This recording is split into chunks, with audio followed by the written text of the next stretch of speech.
Assalamu alaikum. Welcome to Salam Academy Alumni Leadership Club, the interview series I Am Possible. Here's our host, Khraishi, and our guest, Marwa Kassem. Salam alaikum, Marwa. Jazakallah khair for accepting our invite. Thank you so We much are for having me.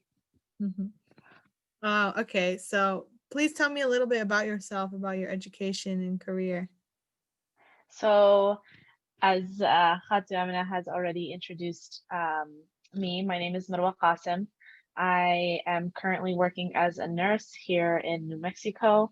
I studied at Salam Academy from pre-K up until 8th grade, and I went to high school for a short period of time and got my GED afterwards.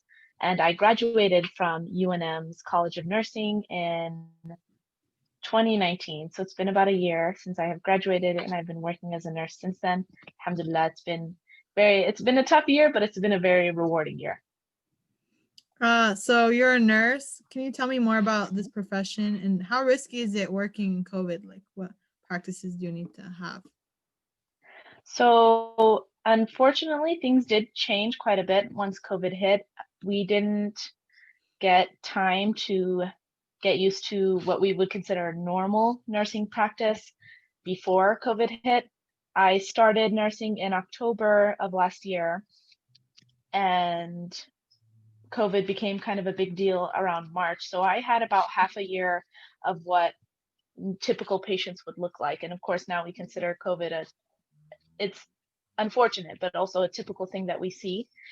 And I work 3 12-hour shifts a week. I'll switch between working day shift and night shift, so it just depends on what the hospital needs as well.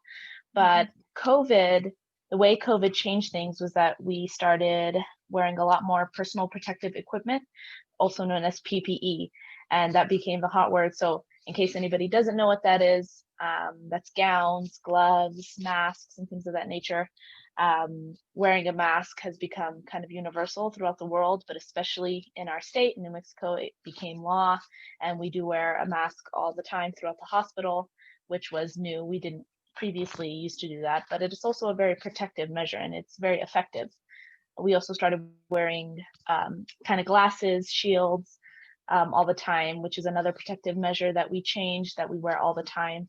And then, of course, when we're actually handling patient care, that we know a patient has COVID or has a disease that's transmitted through droplets or through the air or whatever have you, we'll wear the gown and the gloves. And of course, being a Muslim, I always make that Allah just protects me through all of it. But thankfully, we've had the appropriate protective measures to keep ourselves safe.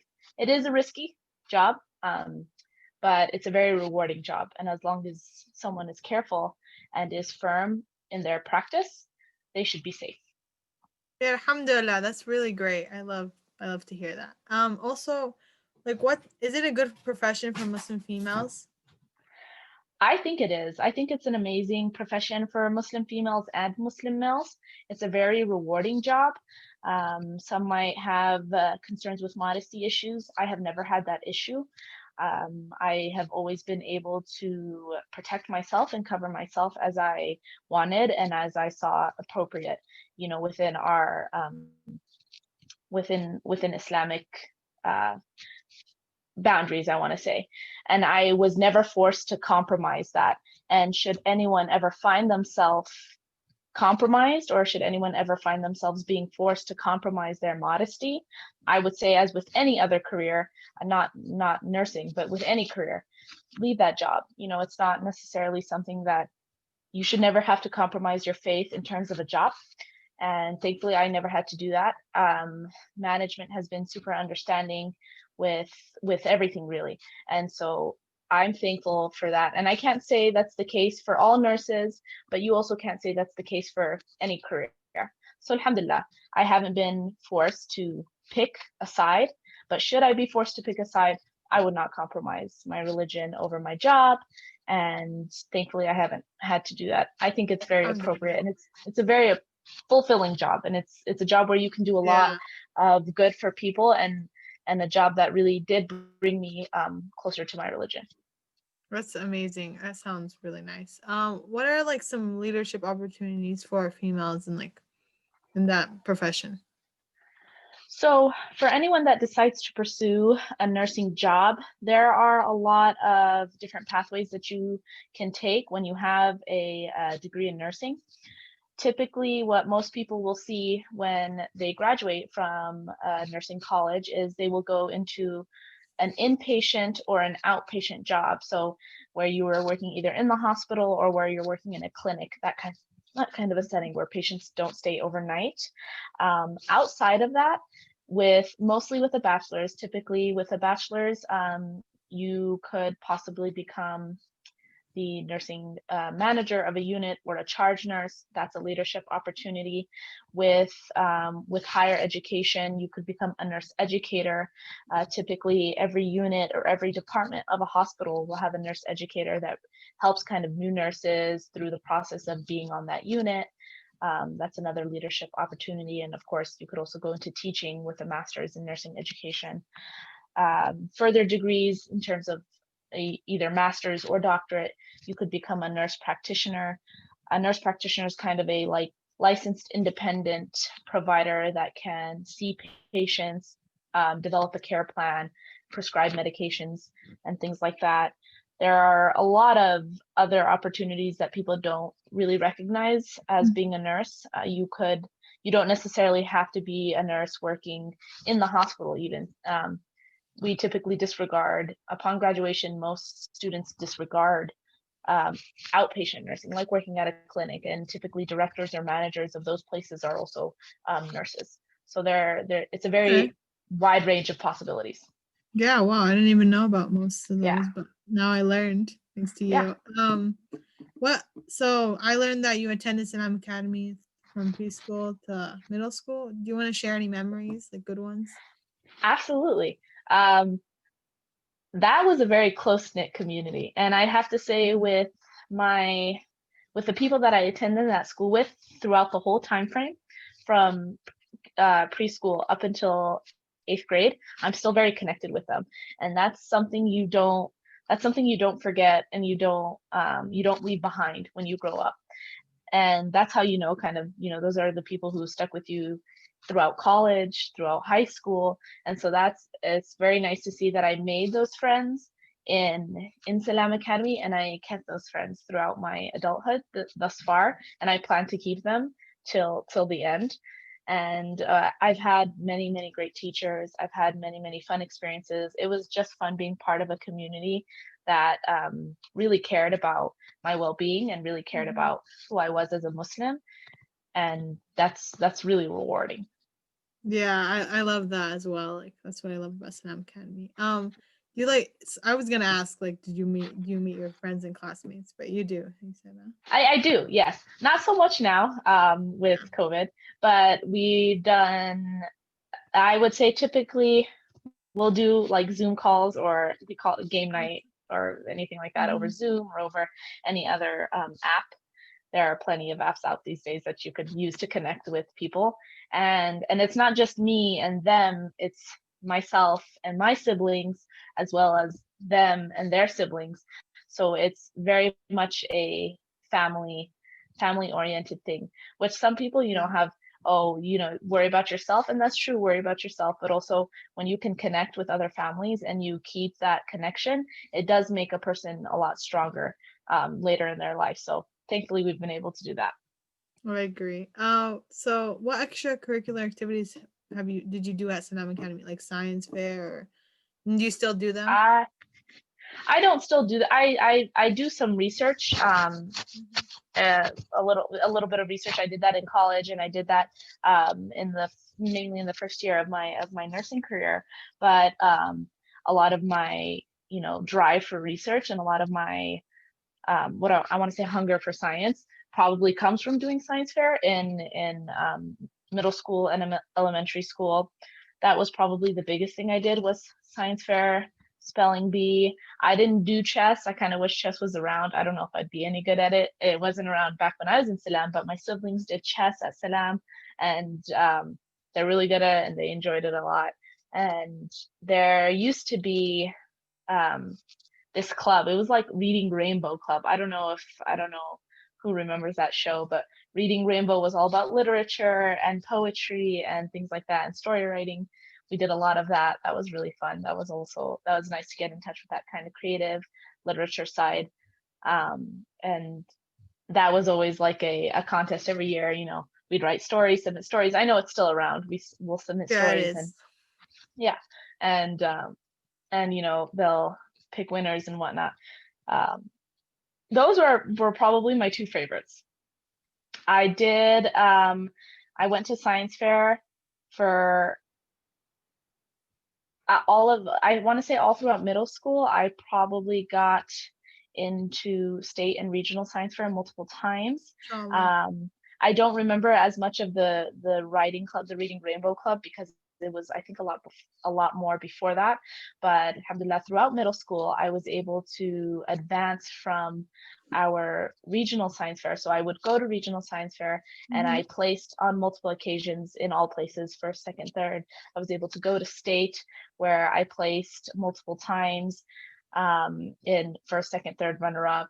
And that was also very nice to do. We would go to, I believe it's Socorro. We would go to Socorro, and me and my mom, my dad, and Safan Amr, and we'd stay there for the 2 days, and it was fun seeing that campus. It's always still fun seeing that campus when Safan Amr are able to go. Yeah, the campus is nice, and mashallah, you went. So I was gonna ask, do you okay? People say that Islamic school students are like isolated from society. Do you believe that? And do you think Salam Academy well integrated you to the greater community?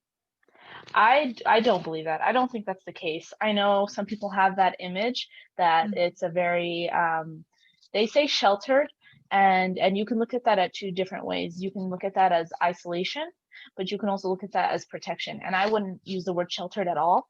I would say we grew up in a school that protected our morals and our moral values, and that was never, I want to say, a barrier for me when I went on to bigger and like other things after Sanam Academy and school after Sanam Academy. It might come as a culture shock for some people who transition from a private school to a charter or a public school, but I would say that's the case with any, I wouldn't say that's necessarily an Islamic school. You could have that transition from a private school to a public school, or vice versa, a public to a private school. That would be a culture shock for a student, whether that's that way, or a charter school to a private to charter, or online, or anything like that. All of those come as culture shocks, but it shouldn't necessarily be a barrier, especially when you're raised on good morals and fundamentals that Muslims are supposed to have. I wouldn't say that was a barrier or anything like that. I think Salam Academy did a good job of teaching me what's really important, and not to compromise anything for your faith, which I think is what will get you far. So is it hard to be a practicing Muslim and a successful global citizen at the same time? No, it's not. I know I think some people like to put religion aside to whatever, get further in life. It's not, but it's, as a matter of fact, actually, I think if you are a better practicing Muslim, you will become a much better global citizen and a citizen of whatever country you're living in. There's a lot to say about how Muslim or Islamic teachings should really be in general, the basics of being a good human, regardless. Islam teaches us things that are the basics of being just a decent, moral human being. And if you follow those, you will be a model citizen, a model whatever member of any community. And I think that's the case for, you hope that that's the case for many religions. And so that's why you see, Islam might be the target of, they're whatever, they are violent people, they are things like that. And if you look at the teachings of Islam, of many religions, people who follow those religions for being and just naturally and do their thing naturally in whatever place they find themselves in, they become the people that end up helping those communities the most. Yeah, I totally agree with you. You're so right. So where do you hope to be in 10 years? That's a good question. I hope to have my doctorate in nursing practice at that time. I also hope to pursue a little more psychology. That's what I did before. I got my nursing degree, but I hope to finish that avenue, that educational path as well. I would like to be a nurse educator. I Even though I told myself I would never be a teacher, I think I could be, and I think that that's something that just speaks to me and speaks to my heart. I like to teach people, and even though I am a new nurse myself, but I like to I also like to teach newer nurses and help them with the things that I can, with the things that I am knowledgeable in. Of course, I also need help still myself, but I also hope to be a a member, like a true member of our Islamic community, and an influential member of our Islamic community. Um, helping our youth and helping our reverts. I think that's something that would be very, very fulfilling and very awesome to do. And yeah, education, and I hope to be like, have further education, be a bigger member in our, and not only in our community, but in Islamic communities like worldwide. I would also love to go on, I would love to be like a medical mission trip nurse or whatever, whether that would be in like, my traditional nursing practice, or if I were to pursue a doctorate, in that sense too. I think that would be really awesome. I think, honestly, I think you can do it. You just have to believe in yourself yes, and pray to Allah. And my last question is, like, any suggestions for me and the other Sanam Academy students? There's many, and I'll just name one or two. Never give up. Never give up on what you think you can do, because in reality, you can do it. You can do it all. There is not a single thing in this world, I would say, that is out of your reach, whether that's a job, whether that's a career, a lifestyle. I think as long as you don't give up on what you think you can do, you will definitely do it. At the same time, don't let that compromise who you are. Don't let that take away from being a good human and being a good Muslim, because if you try to sacrifice those things for fame, for wealth, for education, it might work, but it won't last, and it definitely won't benefit you in the hereafter. So those would probably be my two takeaways for you guys, for all our Muslim youth, for all our students at Salam, is dream big, but also never let go of who you are as a Muslim, because that's one of the most important things that that we tend to forget, is that there is a life beyond this one, and it's good to think of this world, but you also have to think of the next. So make sure whatever you're doing in your life, you do it thinking of both. Yeah, that's a very important message. I think I agree with you. And yeah, Jazakallah khair. May Allah increase you in beneficial knowledge. Thank you so much for coming here and telling us your advice and about your life. Really enjoyed it. Thank you so much for having me. Alhamdulillah, it was very fun. And inshallah, I would love to see this series continue, and I would love to also interview someone else. So I appreciate the opportunity. MashaAllah, Jazakallah khair. May Allah guide, bless, and protect all of you. For our audience, to learn more about our school, inshallah, visit salamacademy.org. It's www.salamacademy.org.